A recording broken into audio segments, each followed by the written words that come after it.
2021-2022 NFL season. Week 1. Justin's NFL Football Pick Show Season 10. Life comes at you fast.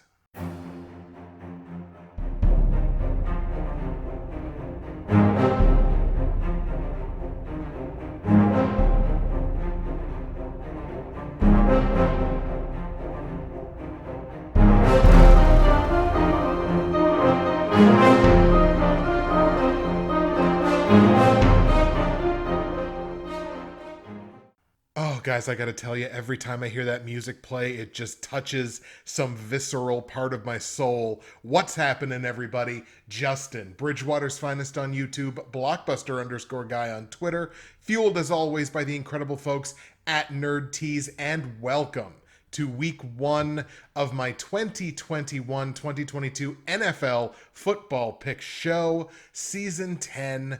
I can't believe I've been doing this. I've been doing this job longer than I have ever held down an actual job working for somebody else.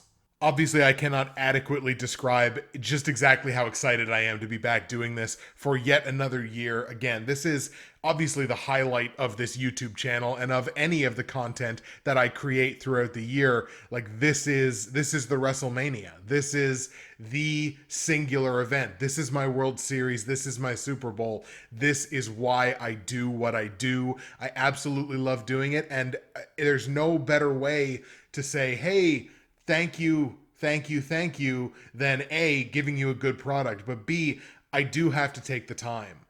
There's no comeback without the folks who are listening. So for everybody that has paid any attention to this show over the last 10 years, and that includes brands, sponsorships, hundreds and thousands of people, the thousands of hours that have been listened to of me talk about NFL football games.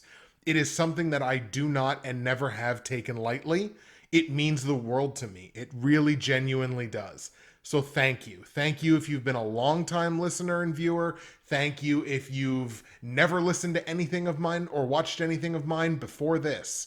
So, if you have been a long-time listener and viewer of mine, you're going to notice that this year's NFL Pick Show is going to be slightly different. A lot of the methodology, a lot of the stuff behind it, that's basically staying the same. So if you're familiar with that, you kind of understand, for the most part, where I'm coming from. However, there is going to be one significant difference this year, and that is the episodes are going to be shorter. And I know, I understand that's a meme almost at this point. Like, oh, you're going to do shorter episodes. But no, I'm actually building it in this year. And there's a reason behind that. In order for me to keep doing this, and in order for me to keep putting out a product that I'm happy with and you're happy with, and that I can keep doing this behind the scenes, the episodes need to be shorter. Like, just logistically, they just need to be shorter episodes. I know there's a lot of people that really enjoy the hour-long format. There's going to be a lot of people that are happy to hear that the episodes are going to be shorter by design. To record it, to edit it, to process it, to get it uploaded, make it available, it's like an 8-hour process, and I simply don't have the availability when I record these episodes to do that anymore. So by necessity, the episodes need to be shorter, and they're going to be. Now, I'm going to do that in a variety of ways, and you're looking at them right now. So what you're looking at here is what you're going to see every week in terms of like a card for my results from the previous week, which, I mean, I'm still going to talk about them, but I'm not going to spend 2 to 3 minutes on them like I normally would. And for the Pick'em Leagues, now you're taking a look at like a sample card for the Pick'em Leagues. Now, don't worry, you're still going to get shouted out on this show if you win a week or if you're the overall leader. I'm still keeping that amount of time, but this is just ways to grab 2 minutes here, 3 minutes here, 4 minutes here, just to cut down on the length of the episodes, again, by necessity, by design. Plus, for anybody watching on YouTube, it just kind of cuts a little bit of the mundanity out of everything. You're just not necessarily looking at the same image constantly straight time for 45 minutes to an hour. But you're going to notice here I'm in 3 different Pick'em Leagues this year. Of course, my own Pick'em League for Season 10. That is happening once again this year. All the information on these Pick'ems is in the description to the YouTube video. So make 100% sure that you pop on there and join these Pick'em Leagues. Obviously, my own straight up Pick'em League with confidence points. The Ante and Co. Pick'em League, that is just a straight up pick the games correctly, no confidence point situation there at all. But there's also the HALFMOON's picks against the spread Pick'em League. Now that is a Pick'em League with confidence points and also a twist. HALFMOON is putting up literally thousands of dollars of his own money in this pool. So you're going to want to get in on that pool if you A, like the NFL, B, are good at picking against the spread, and C, enjoy the idea of free money. Of course, I'm also in a survival pool here, the Ante and Co. survival pool. So all of that information is going to be available to you visually on the YouTube episode. Fantasy Corner is, of course, back for the 2021 season, and my fantasy output this year is going to be 8 different teams. So once again, I'll give you my record for that week, whether it's 4-4, whether it's 0-8, or whether it's 8-0. But I've really divvied up the way I'm doing fantasy this year. Obviously, we're going to be taking the time, as we have in years past, to look specifically at not only the Professionals Dynasty Fantasy Football League, but the official NFL YouTube Prognosticators Fantasy Football League as well. Those being what I would consider my 2 most important leagues. But among these 8 teams, I've diversified into best ball. I have 2 best ball teams. 3 of my leagues this year are redraft leagues, so leagues that would redraft brand new teams every single year. The NFL YouTube Prognosticators League I consider a keeper league because you keep a couple of players year after year. And now 2 dynasty leagues, and in one of those dynasty leagues, which launched on Sleeper just a few short weeks ago, that's a Superflex league. I have absolutely no experience playing Superflex football. I figured, why not? Let's give it a shot. Let's diversify the fantasy football portfolio. So again, we're going best ball, we're going redraft, we're going keeper, we're going dynasty, we're going Superflex dynasty, and we'll be talking about those leagues all season long with, again, particular emphasis on the Professionals Dynasty and the NFL YouTube Prognosticators League. So in week 1 in the Professionals Dynasty, I am playing Anthony Cormier, longtime friend of mine. Obviously, I mean, look, we went to high school together. We've known each other for years and years and years and years. And in the NFL YouTube Prognosticators League, I'm playing Bone Crushers in the first round. Both of those are projected too close to call, really. Me and Tony are separated by a couple of points in the Professionals. And in the Progs League, we don't draft until tomorrow, so God knows who's going to win that. But those are my matchups in week 1. Fantasy football's back too. It's just the best time of year for being a football fan. And of course, folks, where would Fantasy Corner be without the Dynasty Trade Calculator? Ladies and gentlemen, the Dynasty Trade Calculator, I am affiliated with them, and for my money, the Dynasty Trade Calculator is one of the absolute best resources available for dynasty rankings, trade evaluations, podcasts, whatever you need, whatever your format, whatever weird scoring settings you might have. Look, I'm a boy that has never done Superflex before. The Dynasty Trade Calculator is helping me out big time with Superflex trade evaluations as well as rankings. Whatever you need, the Dynasty Trade Calculator has you covered. Check the description of the video on YouTube. That is my affiliate link. For as little as $3, you can get access to the absolute best dynasty assets and evaluations that you can possibly find. Those are on the Dynasty Trade Calculator. Come join me, because my championships don't lie. And I'll take this opportunity, as I always do, to let you know that if you go to the description of the video on YouTube or the audio file on SoundCloud, iTunes, or wherever you get your podcasts of choice, you can find all of my results for every single week of NFL action, all of my straight up against the spread and over-under picks for the current week, all of the information on joining the Bridgewater's Finest Pick'em Pool, the Ante & Co. Pick'em Pool, the Ante & Co. Survival Pool, and Half Moon's Picks ATS Pool, where again, he's giving away a ton of his own money. You can find information on joining the NFL YouTube Prognosticators Facebook page, where we talk football all season. You can also find information on my great friends and sponsors at NerdTees.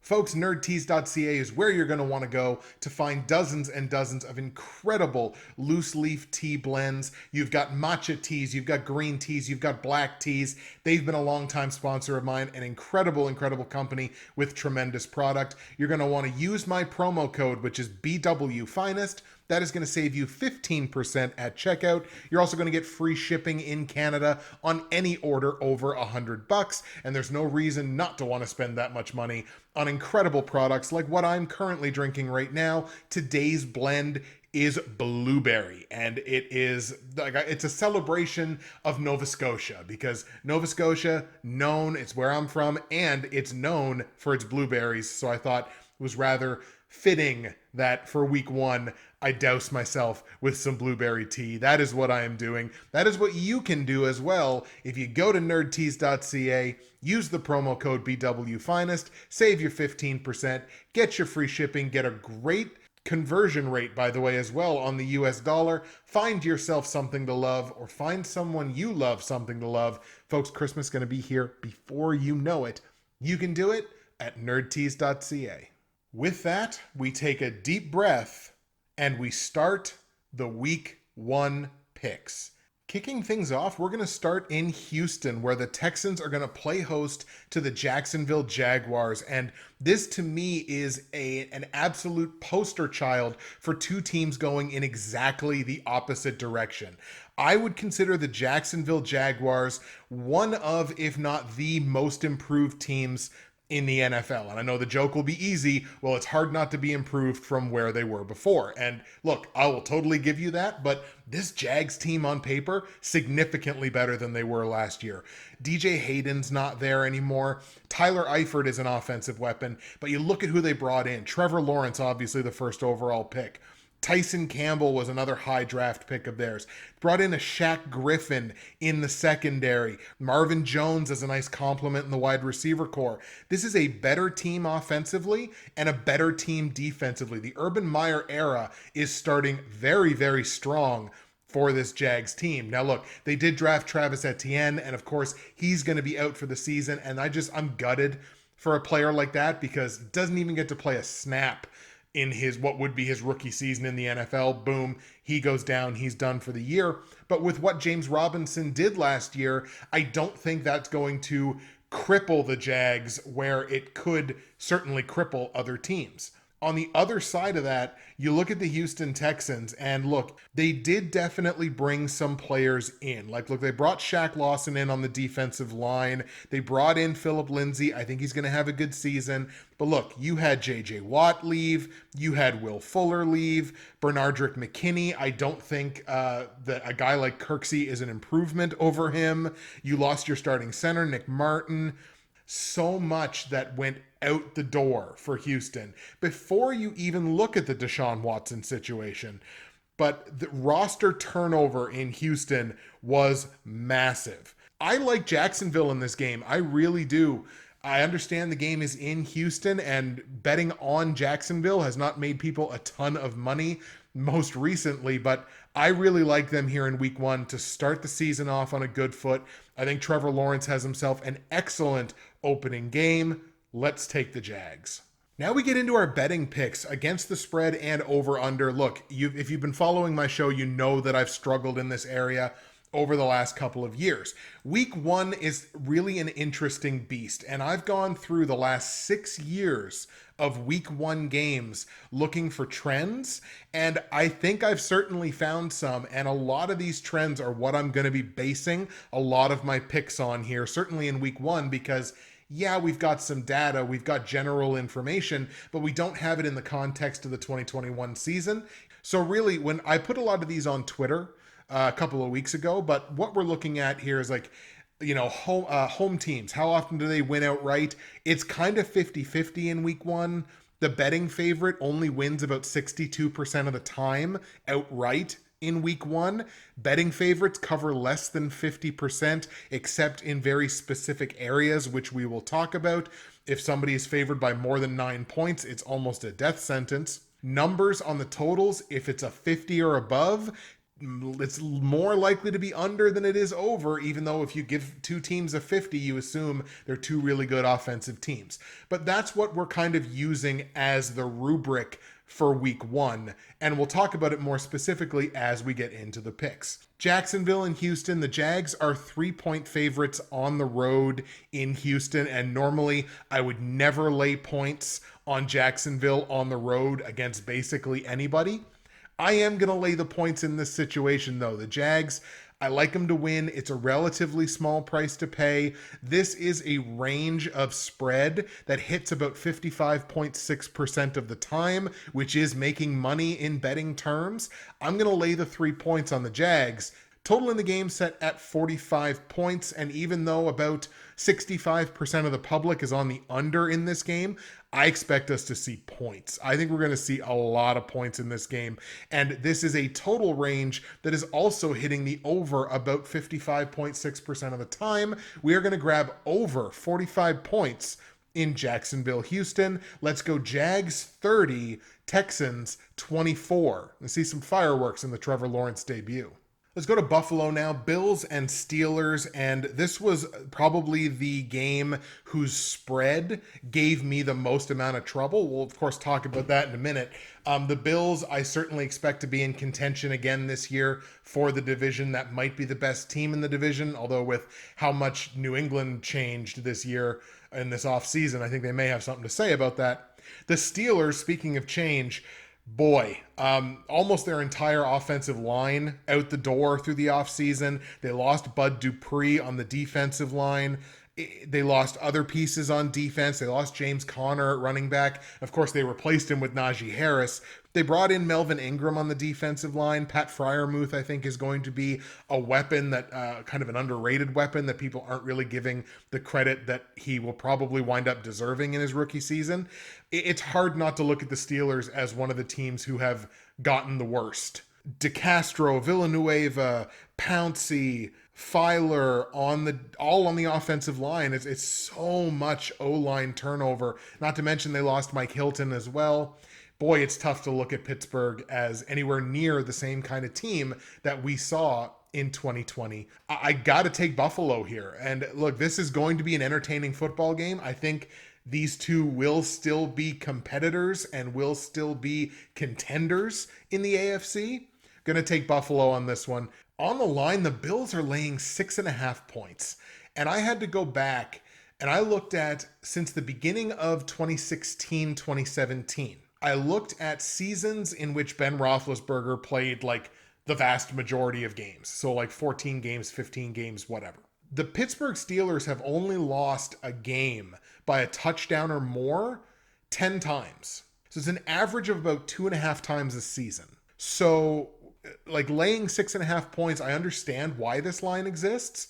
If Buffalo hits this, that's only like one more time that Pittsburgh might lose that this season, on average anyway. Of course, we're talking about averages. It just feels like too many points between two teams that I think are still good football teams. I'm going to take the points with Pittsburgh here on the road in Buffalo. Pittsburgh plus 6.5. I still think that defense is pretty good. Total in the game set at 48.5 points. This is a margin where more often than not, the over is going to hit. It's kind of in that range. But I don't think I can go over on this one because, again, I think Buffalo's defense, given that Pittsburgh's offensive line is in shambles compared to what it was, I think the defenses probably keep this game relatively close. I'm going to go under on this. It's just too many points. Under 48.5 points in Buffalo, Pittsburgh. Let's go Bills 23, Steelers 17. Let's go to Carolina now, Panthers and Jets. I mean, Carolina, you're looking at a team that now has a brand new starting quarterback in Sam Darnold. They're going to have Christian McCaffrey back, who they barely had for any points last year.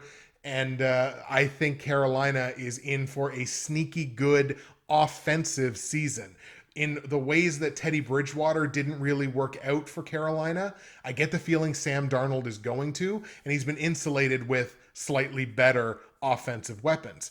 The Jets are another team that I would look at as probably one of the most improved teams in the NFL. Obviously, that starts with bringing in a guy like Zach Wilson, and they had a tremendous draft. Zach Wilson, Elijah Vera Tucker, Elijah Moore, obviously one of the Jets' outgoing players, a guy we just talked about in Sam Darnold. So they're wasting absolutely no time pitting these two against each other. But just the players that they were able to bring in, and a guy like Carl Lawson on the defensive line, Tevin Coleman, a good depth running back to make up for the fact that they lost Frank Gore. They did lose Brashad Perriman, who can do some things. Neville Hewitt, I think, is one of the best high tackle linebackers in the NFL. He is no longer on the Jets. So they did definitely lose, but with what they brought in, especially in the draft, but not just restricted to that, this Jets team is going to be better. And kind of like the Jags, we'll look where they're coming from. I get that, but I do genuinely think the Jets are a much better team this year. I don't think it's enough to beat Carolina week 1. Carolina is not the easiest building in the world to win in. Look at what they're getting back in terms of Christian McCaffrey, probably the single most game-breaking offensive player maybe in the entire league, outside of the quarterback position, I guess. I think Carolina is going to come through and win this game. We're going to take the Panthers at home to beat the Jets. On the line, Carolina's laying 5 points as the home favorite, and probably about 60+% of what I've seen in the public is on Carolina to cover this number. I think I'm going to take those points. Carolina's a good team. I don't necessarily know that they're that team, even against the competition that they're against, who, like I said, I think is a much better team from last year. I'm going to take those points on the Jets +5. I know that's 3 straight that I've gone taking the road team actually against the spread. So let's see if this comes back to bite my butt. But I'm going to take those 5 points with the Jets. I think we're going to see really good things out of the Jets rookies right out of the gate. Keeps this game close. Total in the game set at 45, and like we talked about with Jacksonville, Houston, it's falling in that range that hits over more often than it does under. This is a middling 40, might be a backdoor over, but we're going to grab over 45 points in New York, Carolina. Let's go. Panthers 30, Jets 27. But if you want to talk about high-scoring games, look no further than the Tennessee Titans and the Arizona Cardinals. Folks, I'm going to let the cat out of the bag right now. I'm taking the over in this game on 52 points. Even though it's a 50, even though I said earlier 50s are hitting under more so than they're hitting over in the last few years of week 1s, I think this is going to be an absolute lightning in a bottle type of game. Tennessee and Arizona, 2 teams that I would consider kind of going in opposite directions. I don't think the Tennessee Titans are as good this year as they were last year. And maybe it's tough to say that when you're sitting there like, Justin, they got Julio Jones. They got Bud Dupree. They drafted pretty well Caleb Farley and Dylan Raduns in the early rounds. They got Janoris Jenkins. How could this team not be as good as they were last year? You look at the players that went out the door. Adoree Jackson, a longtime really good player in the secondary for this team. Malcolm Butler out the door. Desmond King out the door. They lost Corey Davis. They lost Jonnu Smith. Jadeveon Clowney's not here. Kenny Vaccaro's not here. There's a lot of talent, especially on the defensive side, that went out the door. And this Titans defense wasn't good to begin things. Like, you lose all that talent from like starting critical defensive positions. And yes, you brought some back in, but I don't think you made up for the fact that you lost that much talent. Let's put on top of that, both Julio and A.J. Brown have dealt with injuries in training camp heading into week 1. I think they both play, but they've both been limited and missed practice time already. One of those guys goes down, all of a sudden this offense, even though you've got Derrick Henry, is not as dangerous as it should be on paper.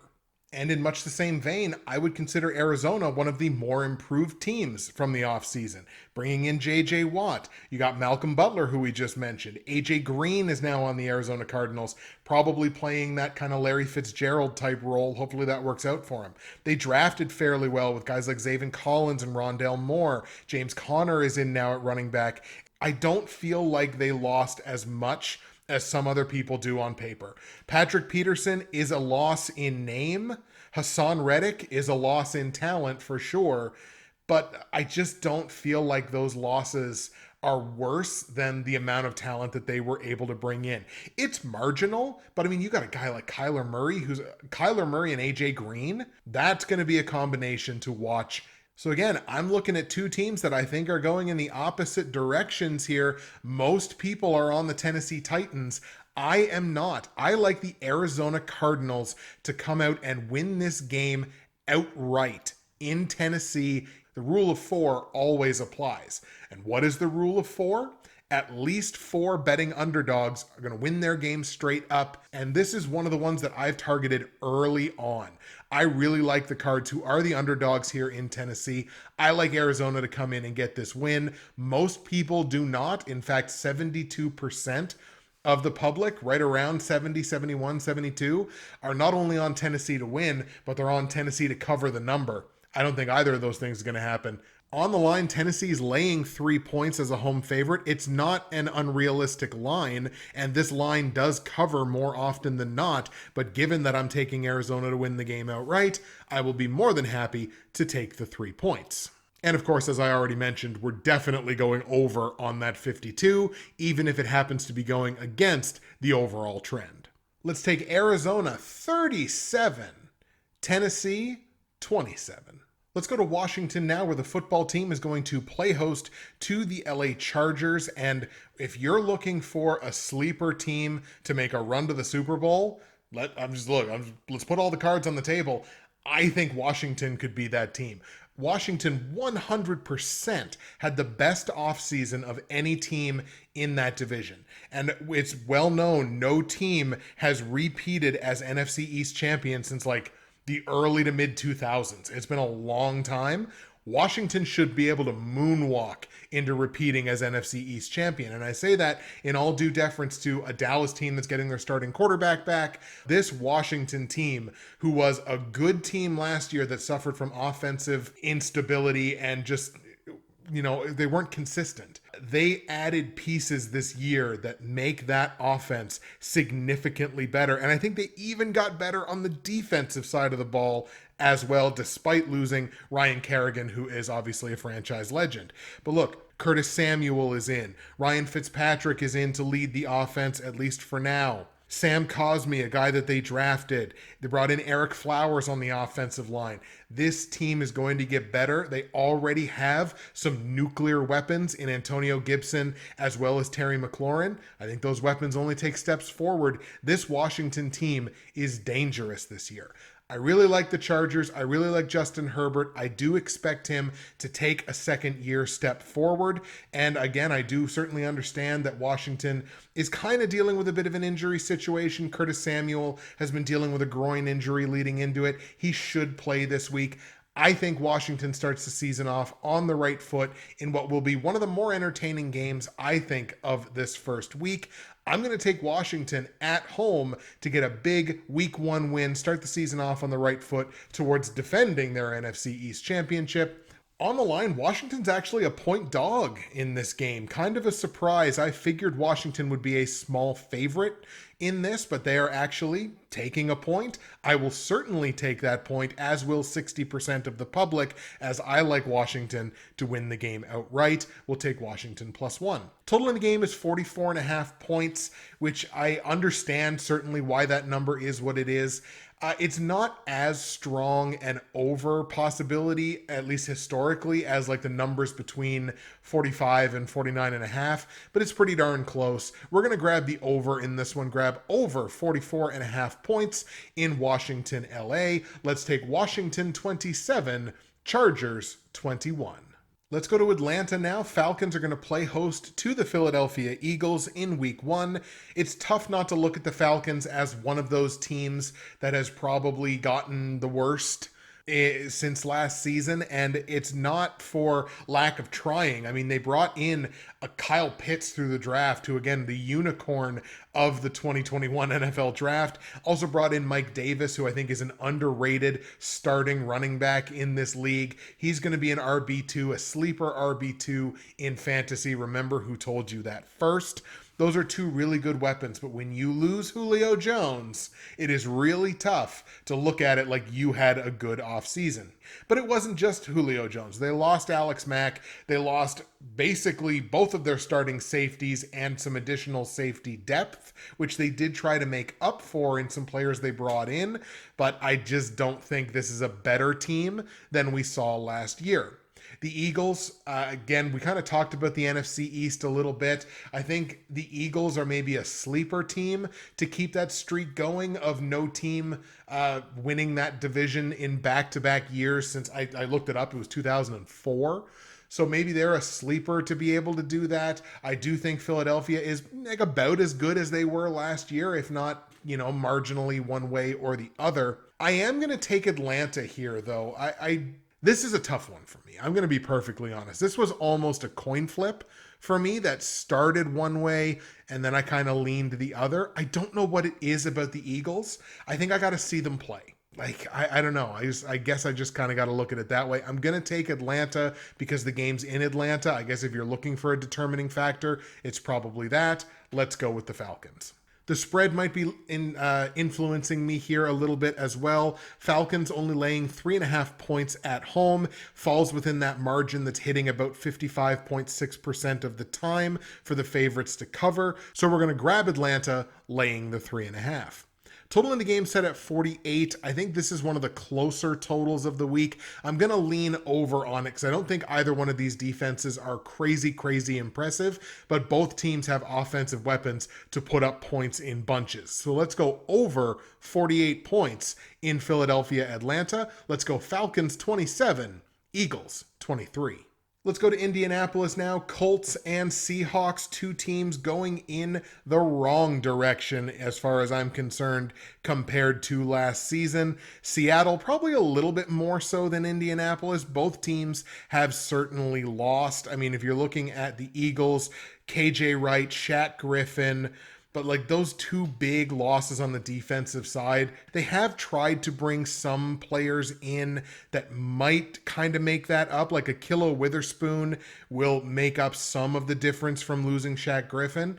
I have a hard time looking at this Seahawks team like it's any better than they were last year. And then, Quentin Dunbar out the door as well. Now, the Colts, there's a lot going against the Colts in this game, be perfectly honest. Of course, Carson Wentz, who had foot surgery like 6 weeks ago, something like that, 6.5 weeks ago. So we don't know if he's going to be 100% in this game. T.Y. Hilton, who's going to be missing the first 3 weeks after suffering a neck injury. There's a lot of reasons to look at the Colts also like they're not as good as they were last year. You lose Anthony Costanzo, you lose Malik Hooker, you lose Denico Autry even. I don't think this defense is as good as it was last year, but I still think this defense is capable. The ability of Carson Wentz to make plays against this Seahawks defense, which is not very good and arguably got worse, I think will go a long way to determining, Indianapolis' season as a whole, but how they get started this season. And I'm going to take the Colts here. This is, again, one of those upset picks. You might as well sprinkle them in because at least 4 of them are going to hit. It's a rule. It's how it works. I'm going to take the Colts here. There is talented wide receivers behind T.Y. Hilton, and I think Wentz's ability to get them the ball, I think they're going to be able to get it done this week. Let's take Indy to beat Seattle. On the line, Seattle, a 2.5 point favorite on the road in Indianapolis. I like Indy to win outright, so I will take those 2.5 points. Total in the game set at 48.5, and I just don't think either one of these offenses explode to that degree, even though, again, Seattle's defense is bad and got worse. I still don't think this game goes over. We're going to stick under the 48.5 point total. I think that's a little bloated. In Seattle, Indianapolis, let's go Colts 21, Seahawks 16. Let's go to New England now for a division matchup between the Patriots and the Dolphins, two teams who unquestionably are better than they were last year. And even though New England does not have the same starting quarterback, they got rid of Cam Newton. It's Mac Jones' time in New England. You look at all the mass additions that they were able to not only bring back in, but we're talking about like COVID opt-outs, because they had a lot of COVID opt-outs in 2020. They're getting some of those back, most notably Donta Hightower, Jonnu Smith, Hunter Henry, that two-headed monster at tight end.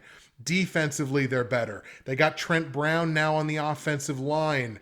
Nelson Aguilar, I think, is going to have a big season in New England. I think his prospects got a little bit better with Mac Jones than they would have been. Unquestionably, New England is a significantly better football team. They're certainly a more expensive football team, but unquestionably a better team than they were in 2020. They did lose, like Joe Tunney is not there anymore. Julian Edelman is not there anymore. Jason McCourty is a big loss. Patrick Chung is not there. And the Dolphins, you got to look at them as a team that's better as well. Their additions headlined, of course, by Will Fuller, who will not be playing in this game because he's suspended for a week. But they drafted pretty well. They brought in talented players, including Jason McCourty, who we just mentioned. Mac Jones versus Tua Tagovailoa may be a quarterback matchup that we see for years to come. I think the first one is going to go to Mac Jones. I like the Patriots in New England to get the job done here. I think Miami's going to hurt that the fact that they do not have Will Fuller for this game. They're going to be depending on Jalen Waddell, who of course was a high draft pick of theirs. I think they took him, 6th overall? But I just feel like the Patriots are going to get the job done here in the first week. Let's take New England to beat Miami. On the line, Patriots are only laying 2.5 points as a home favorite. I like them to win. It's a small price to pay. Let's take New England minus the 2.5. Total in the game set at 43.5. I think this thing goes over pretty comfortably. Let's take over 43.5 points in New England, Miami. Let's go Patriots 30, Dolphins 27.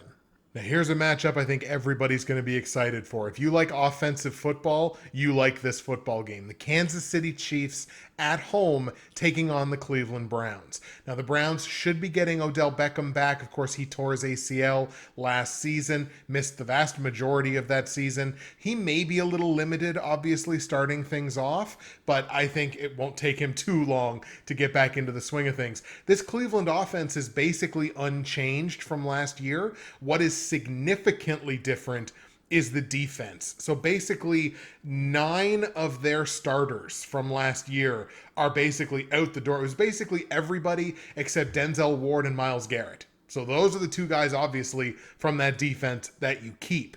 But look at the names they brought in. John Johnson, Jadeveon Clowney, Malik Jackson, Greg Newsome in the draft, Jeremiah Owuzu-Koramoah in the draft, who was like one of my favorite defensive prospects in the draft. They also got Andrew Billings back on the defensive line, who was an opt-out. This Browns defensive line, I think, is going to be a monster this year. And that was the big hookup. Like, that was the big problem with the Browns last year. It wasn't the offense. It was the fact that the defense was, like, really, really not good. So if they can figure out the defense, I don't have any problem saying that I think the Browns are one of the best rosters on paper in the NFL. If there's a roster that's capable of going into Kansas City and competing with Kansas City, I think Cleveland's got it. Now, speaking of Kansas City, they are dealing with a potential injury situation.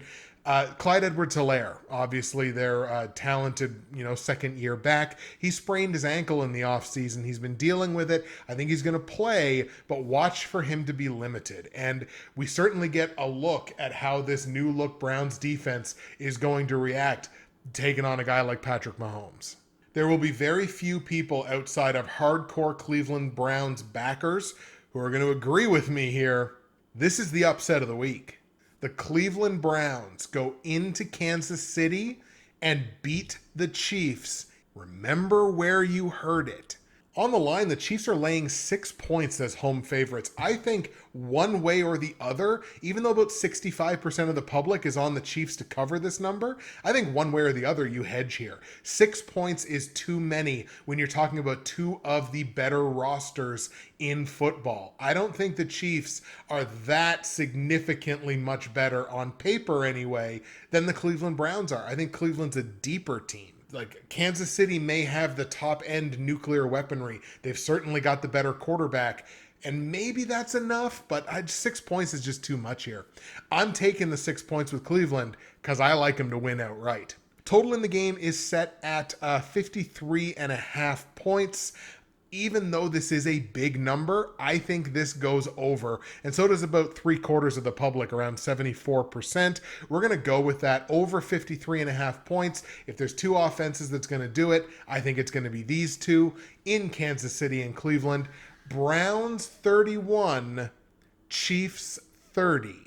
Let's go to New York now. Giants and Broncos, two teams that I think would have to consider certainly better on paper than they were coming out of the 2020 season, although you wouldn't know it by looking at the Giants because their injury list reads like a Pro Bowl team. Obviously, the top of that list is Saquon Barkley. Look, he tore his ACL last year. He may be limited or he may not play at all in week 1. That is certainly a situation to watch because the difference is either him or, I believe, Devontae Booker is their RB2. So, I mean, that's a pretty significant difference whether Saquon is playing or not. I think he does play. If I had to guess, I think he does. One who I don't think is going to be playing is Evan Engram. I think he's probably trending more so on the do not play side of things. But like across the board for the Giants wide receivers, basically there are 3 starting wideouts. Kenny Golladay, Darius Slayton, and now Kadarius Toney, who they grabbed in the draft. All 3 of them are potentially limited in this game. So if you're a Sterling Shepard backer, boy, week 1 could be very, very beneficial to you. He might see 15 targets in the pass game. But look, we kind of talked about some of the incoming players for the Giants. Kenny Golladay, obviously, on the top of that list. Adoree Jackson, who we mentioned, coming over from Tennessee. Kadarius Toney, Azeez Ojulari, who they got in the draft. Odenigbo is talented as an edge rusher. They also get Nate Solder back because he opted out of the 2020 season. They did lose a little bit on both sides of the ball, but generally, I think this team is good compared to the team that we saw on the field last year. And you can say the same about the Denver Broncos. Bringing in guys, especially in the secondary, Kyle Fuller, Ronald Darby, drafting Pat Surtain. This secondary is going to be better despite the loss of a guy like AJ Bouye, who I think is very talented at cornerback. Quite frankly, this is just a matchup of 2 still not great football teams. You can't have a quarterback matchup of Daniel Jones versus Teddy Bridgewater and get crazy, crazy excited about it. I'm going to take the Giants because they're the home team here. And also because they're the underdog, need some of those underdog picks in there. And I figure if there's going to be a road favorite that's not going to get the job done, Denver probably fits that mold just as much as anybody else. So we're going to grab the Giants to win this game outright at home in New York against Denver. And we're going to grab the Giants plus the 2.5 points against the spread. I like them to win outright. It's kind of a coin flip in terms of public perception. It's not a lot of points if you want to lay it on the Broncos. I'm just not quite giving the Broncos that much credit at this point. Total in the game set at 42 points, and I'm still going to take the under on it. It is the smallest number of this week at 42 points exactly. I still don't know what we're going to get offensively from either one of these teams. Noah Fant may not play for Denver. So, look, there's great wide receivers that could potentially be in this matchup, but who's going to be playing and what are we going to get from them? Under 42 points in Denver, New York. Let's go Giants 21, Broncos 20. Maybe a backdoor win here for the hometown Giants. I wouldn't believe this stuff if it didn't happen directly to me. But as I'm recording, like, not only does my refrigerator, which is about, 15 feet away from me maybe, not only did that kick in, but there's a 53-foot 18-wheeler parked directly in front of my house. Because, of course there is. Because I'm trying to record audio. The goofiest stuff happens when I'm trying to record this show for y'all. It is unbelievable. Anywho, let us soldier on with what is, of course, my personal game of the week because it involves my team. The Green Bay Packers traveling to New Orleans to take on not Drew Brees anymore, Jameis Winston, and the New Orleans Saints. These are two teams probably going in the wrong direction compared to last year. I don't think either one of these teams are necessarily as good as they were last year. But one team got their quarterback back, and one team unfortunately did not. Of course, if you're the New Orleans Saints, you can't really make up for losing Drew Brees. That's the one player on that team, aside from, I guess, Kamara and Michael Thomas, that, like, God, we had to lose him. I mean, everybody's got to retire eventually. So, unquestionable downgrade at quarterback.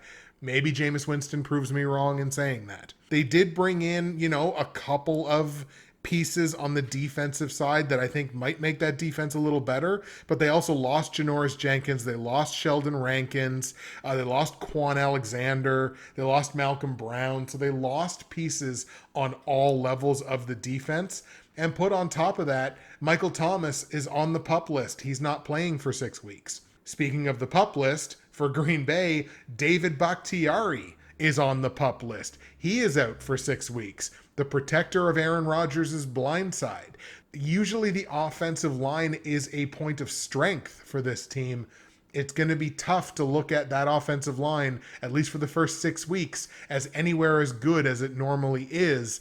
But speaking of the offensive line, it doesn't just stop there for Green Bay. Look, when you lose Corey Linsley, who is one of the best centers in the NFL, you lose Rick Wagner, who is a diverse offensive lineman as well. You also don't have Jamal Williams, who can be certainly a weapon at the running back position. I think you more easily make up for losing him. But this Packers team as a whole, I don't think is as good as the team we saw last year. Now, which one of these two teams is better? I believe it's the Green Bay Packers until I see what the New Orleans Saints are going to look like with Jameis Winston and without Michael Thomas for 6 weeks. I'm going to stick with the Packers here because I genuinely think they're the better football team between the two. Let's take Green Bay on the road in New Orleans to beat the Saints. On the line, the Packers are laying 4.5 points on the road. 73%-ish of the public on the favorites here to cover this line. I think I'm going to lay those points with Green Bay. I don't feel concerned about Green Bay covering that number with Aaron Rodgers and Devontae Adams healthy. Are they healthy? Yes. Great. I think they're going to cover that number. Total in the game set at 50 points. And even though 62% of the public is on the over in this one, I just don't see it. You have, again, one of the biggest weapons in football in Michael Thomas not playing. You have an offensive line in Green Bay that's not as good as it was in years past and has lost significant pieces, whether to injuries or free agency. So 50 points, I think this is going to be more of a defensive battle than that. We're going to go under 50 points in Green Bay, New Orleans. Let's go Green Bay 21, New Orleans 16. And the last game we're going to look at before we get to the platinum, gold, silver, and bronze picks for week 1 is the Las Vegas Raiders playing host to a Baltimore Ravens team that is suddenly without its bell cow. What was that I was saying about these episodes being shorter? Anyway, it's week 1. I had a bunch of Lucy-like explaining to do. So, week 1, it's going to get faster. Don't worry about it. So, the Raiders, another team I would classify as a team that's not as good as the team that we saw last year. And when you weren't a great team last year to begin with, that's troublesome. You look at, they did bring in some pieces on both sides of the football. Defensively, Yannick Ngakoue is in Las Vegas now. Casey Hayward in the secondary. They brought in Quentin Jefferson, who I think can make a difference. They drafted really well. Trayvon Moehrig and Alex Leatherwood in the draft, and Kenyon Drake. It'll be interesting to see what he can be as like a 1B complement to Josh Jacobs' 1A. Kind of like Green Bay, you look at the offensive line for the Raiders and it's not as good as it was last year. Rodney Hudson, gone. Trent Brown, gone. Gabe Jackson, gone. They don't have Nelson Aguilar anymore at wide receiver, although Nelson Aguilar I don't think was ever going to be as good as I think he's going to be in New England. in Vegas. He just wasn't going to be that player.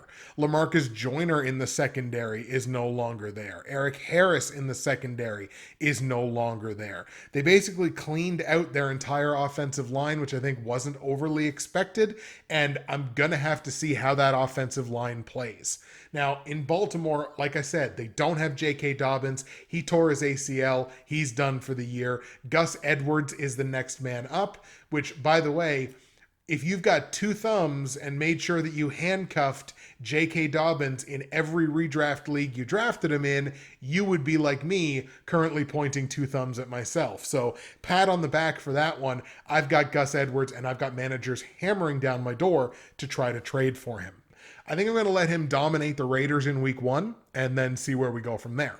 I like Baltimore to win this game. I don't think the Raiders, like I said, I think they're a worse team than they were last year. I got to see how that offensive line is going to gel with so much change. Let's take Baltimore in Vegas to beat the Raiders. Now, the same as Green Bay in New Orleans, Baltimore is laying 4.5 points as a road favorite here. Kind of falls in the same range as Green Bay. I'm going to lay the points here once again. I'm going to take Baltimore. I think they got a better defense. I think they have the prospects for a better offense. Let's lay the 4.5 points on the Ravens. Total in the game set at 51 and exactly the same, although I think it comes closer to the number. It's a 50. They hit unders more often than overs historically in week 1. Let's go under 51 points in Baltimore, Vegas. Let's go Ravens 27, Raiders 21. All right, let's get to the tail end of this dog with the platinum, gold, silver, and bronze picks for week 1 of the 2021 NFL season. We will start in Tampa Bay as the Buccaneers begin defense of the Super Bowl at home against the Dallas Cowboys. About the same for both of these teams in terms of how good or how not as good as they might be from last year coming into this season, with one, of course, notable difference, that being Dak Prescott. The fact that Dak Prescott is back for the Dallas Cowboys, I think that makes obviously a significant difference as long as he's playing and healthy. We are a little concerned. We're keeping an eye on Dak Prescott's shoulder. He had issues with shoulder in the preseason. I assume he plays. He could be somewhat limited. Again, you're running back this basically the same Tampa Bay Bucs team with a few exceptions, but for the most part, I think this is about as good a team as we had last year. They won the Super Bowl last year. I just don't see them losing their home opener. We're going to go with the Tampa Bay Bucs here as the bronze pick straight up. On the line, Tampa's laying 7.5 at home. That just feels like too many. Dak Prescott could come out and have himself a monster comeback game. The possibility of Dallas winning this game is certainly on the table. I think we got to take those points. It's just a few too many for me. Let's go Dallas plus the 7.5. Total in the game set at 51.5 points. I think this is going to be razor thin, razor close, but it's a 50. I'm going to lean under on it because it's week 1 and the trends are what they are, hitting less than 50%. So we're going to go under 51.5 points in Tampa Bay, Dallas. Bucks straight up, but we're going to take the Cowboys with the points plus 7.5 in a game that stays under 51.5 points. That is the bronze pick. Let's go Bucks 28, Cowboys 23. Let's go to Los Angeles now for the silver pick. The Rams at home taking on the Chicago Bears. A lot of differences between these two teams compared to what they did last year and what they were last year. Obviously, Chicago with the quarterback situation. Everybody says it's going to be Dalton. Justin Fields was there and had himself a pretty good look in preseason, so that's going to be an interesting debate moving forward. The Rams bringing in Matt Stafford. They got all those weapons on offense. They did lose, of course, Cam Akers for the season, tore his ACL. He's done as a dynasty manager who has Cam Akers as an asset on his team. That sucks, but you know, such is life in dynasty football and in real life football. Look, the Rams are unquestionably better at quarterback because of Matt Stafford, but I don't know that the defense is necessarily as good. They lost a couple of pieces there that may offset the difference of how much better they are with Matt Stafford over Jared Goff. I still think, all things considered, the Rams are more than good enough to win this home opener. I'm actually pretty heavy on them. They might even be my survival pick. Let's take the Rams at home to beat the Bears. On the line, Rams are also laying 7.5 points, just like the Bucks, but I'm actually going to take them to cover this number. 65% of the public is on this number. I'm going to lay the points with the Rams. Let's take Los Angeles minus the 7.5 at home against Chicago. Total in the game set at 44.5 points.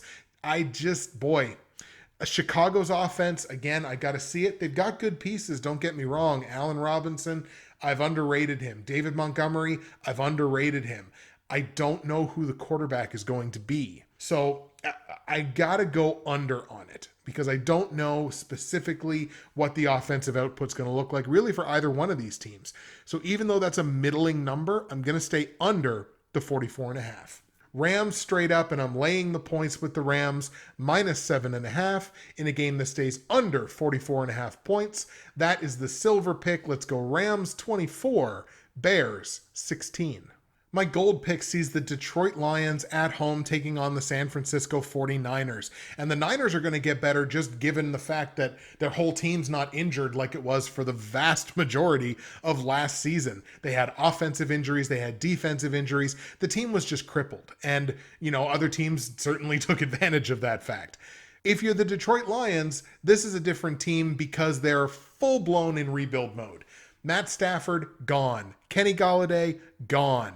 Marvin Jones, gone. Desmond Trufant, gone. Reggie Ragland, gone. Daron Harmon, gone. Matt Prater, the kicker, is gone. This is a full-blown rebuild for the Detroit Lions. Now, they did bring in Jared Goff. They did get Penny Sewell in the draft. They got Michael Brockers. They've got Jamal Williams, who is a nice complement to DeAndre Swift, who's like the one big nuclear weapon that Detroit still has offensively. Oh, by the way, DeAndre Swift is dealing with a groin injury and may not play this week. This is a layup as far as I'm concerned. The 49ers are going to go into Detroit and offensively and defensively pound the Lions, and that's what the Lions should expect, I think, for most of the season. This is a full-blown rebuild. They're shooting for the first overall pick, probably to draft the quarterback of the future, because Goff is certainly not going to be that. So let's lean heavy on the Niners here to win this game in the opening week.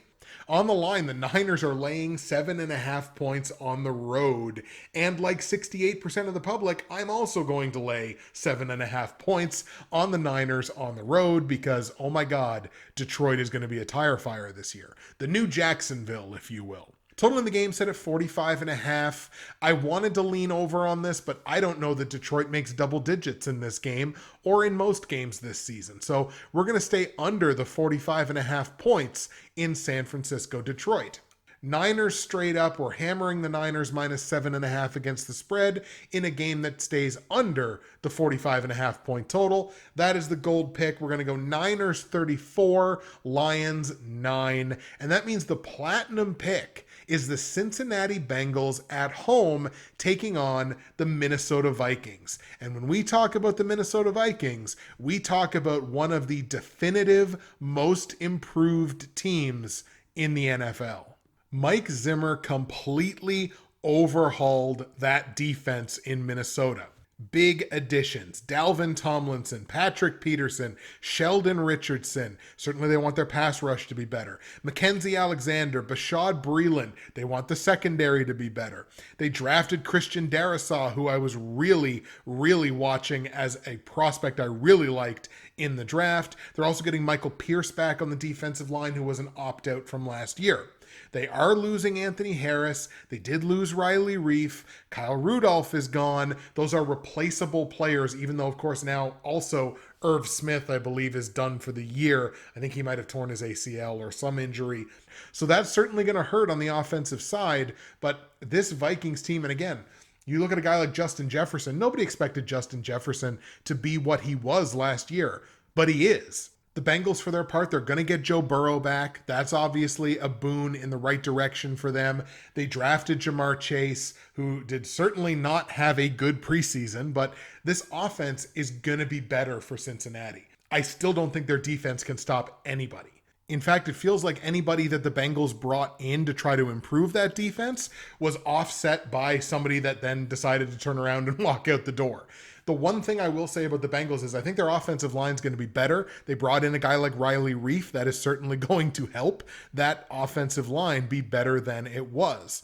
I think Minnesota is going to bulldoze them. So that's why they're here. I really like the Vikings here on the road in Cincinnati to beat the Bengals. And it's a gift that Minnesota is only laying -3 against the spread as the road favorite. I am more than happy to take those points as a relatively small price to pay. Total in the game is set at 48 points. And when I say Minnesota is going to bulldoze Cincinnati, I think Minnesota might get to this point number, close to this point number on their own, much less whatever Cincinnati does. Hammering over 48 points in Minnesota, Cincinnati. I love that number. It's not a 50. I absolutely love it. So, Vikings straight up. We're hammering the Vikings -3 against the spread and going over 48 points in Cincinnati. Let's go Minnesota 41, Cincinnati 23. That is the platinum pick. So don't get used to an episode this long because they will not be this long for the rest of the season. But like I said, had some explaining to do about how this season is going to look at least a little bit different from how it has looked in years past. It's the 10th year. We got to do something a little bit different. That's it for me, Justin, Bridgewater's Finest on YouTube, Blockbuster_guy on Twitter, fueled as always by the incredible folks at Nerd Tees, and of course, Fantasy Corner, brought to you by the Dynasty Trade Calculator. Check out all that information in the description below.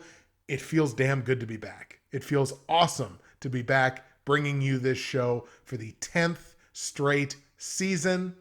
Let's have some fun this year. Enjoy the games in week 1.